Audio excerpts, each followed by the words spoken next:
ಇದೀಗ ಮಗದೊಂದು breaking news ಬರ್ತಾ ಇದೆ, ನೋಡೋಣ.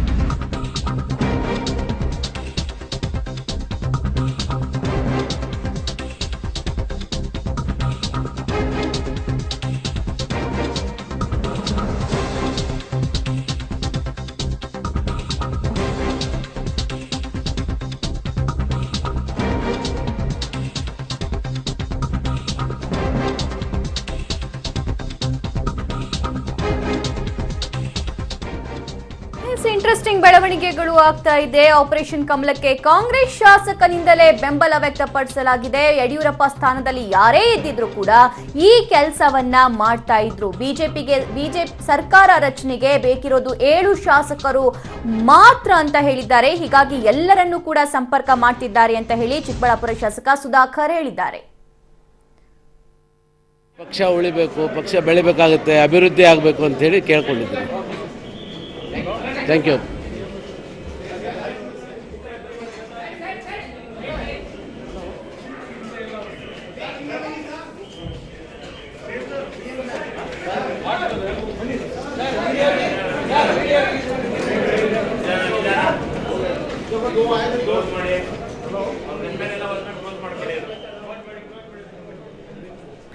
ಎಲ್ಲರ ಚಿತ್ತ ಇವತ್ತು ವಿಧಾನಸೌಧದತ್ತ ನೆಟ್ಟಿದೆ. ಮಹತ್ವದ ಬೆಳವಣಿಗೆಗಳು ವಿಧಾನಸೌಧದಲ್ಲಿ ಇವತ್ತು ಆಗುತ್ತೆ. ಇನ್ನೇನು ಕೆಲವೇ ಕ್ಷಣಗಳಲ್ಲಿ ಅಧಿವೇಶನ ಕೂಡ ಸ್ಟಾರ್ಟ್ ಆಗುತ್ತೆ. ಸೊ ಅದಕ್ಕೆ ಸಿಎಂ ಕುಮಾರಸ್ವಾಮಿ ಅವರು ಕೂಡ ಬಂದಿದ್ದಾರೆ. ಹಿರೇಕೆರೂರು ಶಾಸಕ ಬಿಸಿ ಪಾಟೀಲ್ ಅವರು ಕೂಡ ಮಾತಾಡ್ತಾ ಇದ್ರು. ಇನ್ನು ಸುಧಾಕರ್ ಅವರು ಏನ್ ಮಾತಾಡಿದ್ರು ಬನ್ನಿ ಕೇಳೋಣ. ಶಾಸಕರು ಅಂತ ಡಾಕ್ಟರ್ ಸುಧಾಕರ್ ಅವರು ನಮ್ಮ ಜೊತೆಗಿದ್ದಾರೆ, ಮಾತಾಡ್ಸೋಣ ಏನು ಅಂತ ಹೇಳಿ. ಸರ್ ನಮಸ್ತೆ. ನಮಸ್ತೆ. ಇವತ್ತು ಬಹಳ ದೊಡ್ಡ ಮಟ್ಟದಲ್ಲಿ ಬೆಳವಣಿಗೆ ಆಗುತ್ತೆ ಅಂತ ಕೇಳಿ ಬರ್ತಾ ಇದೆ ರಾಜಕೀಯದಲ್ಲಿ.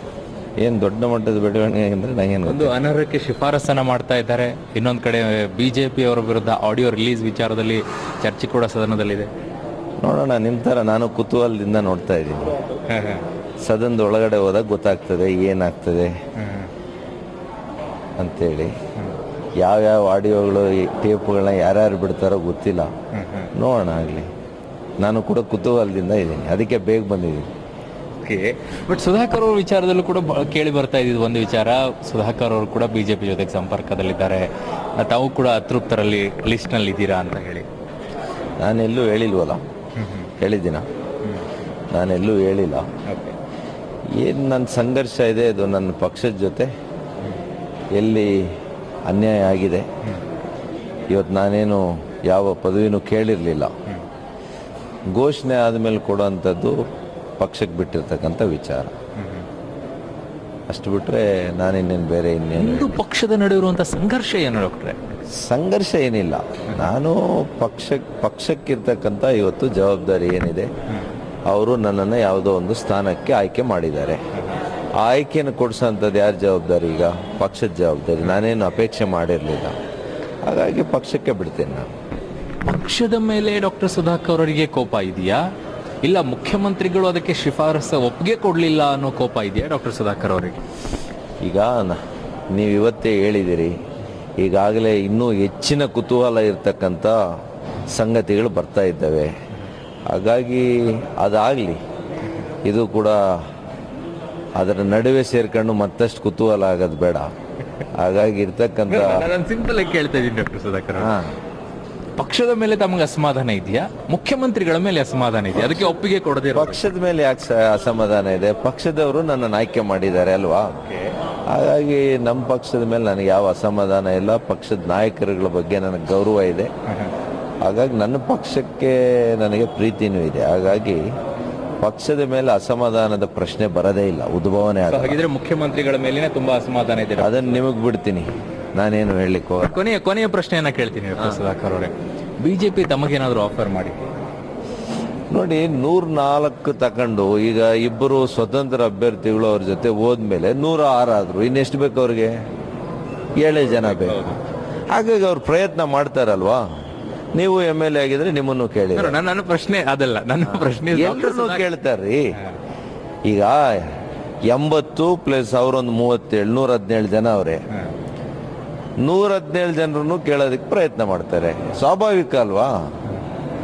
ಯಾರಿದ್ದಿದ್ರು ಮೊನ್ನೆ ಯಡಿಯೂರಪ್ಪನವ್ರ ಸ್ಥಾನದಲ್ಲಿ ಎಲ್ಲರೂ ಕೂಡ ಇದೇ ರೀತಿನೇ ಮಾಡ್ತಾ ಇದ್ರು. ಯಾಕೆಂದ್ರೆ 7 ಸ್ಥಾನ ಕಡಿಮೆ ಇರುವಾಗ ಮುಖ್ಯಮಂತ್ರಿ ಯಾಕಾಗಬಾರ್ದು, ರಾಜ್ಯ ಸರ್ಕಾರ ಯಾಕಾಗಬಾರ್ದು ಅಂತ ಅವ್ರ ಅಭಿಪ್ರಾಯ ಇರ್ತದೆ ಅಲ್ವಾ?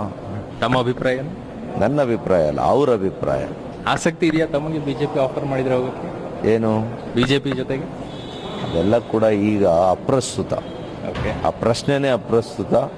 ಇವತ್ತೇನಿದ್ರು ಸದನದಲ್ಲಿ ಬಡ್ಜೆಟ್ ಬಗ್ಗೆ ನಾನು, ಯಾಕೆಂದ್ರೆ ಬುಕ್ಕುಗಳು ಕೊಟ್ಟಿಲ್ಲ ನೋಡಿ, ಇವತ್ತು ಆ ಬಡ್ಜೆಟ್ ಬುಕ್ಸ್ ಅನ್ನ ತೆಗೆದುಕೊಂಡು ಅದಕ್ಕೆ ಪ್ರಿಪೇರ್ ಆಗಬೇಕು ಅಂತೇಳಿ ಅರ್ಲಿಯಾಗಿ ಬಂದಿದ್ದೀನಿ. Okay sir, thank you. ಇದಿಷ್ಟು ಡಾಕ್ಟರ್ ಸುಧಾಕರ್ ಅವರು ಮಾತು. ಕ್ಯಾಮರಾಮನ್ ರವಿ ಜೊತೆಗೆ ಅರುಣ್ ಬಡಿಗೇರ್, ಪಬ್ಲಿಕ್ ಟಿವಿ ಬೆಂಗಳೂರು.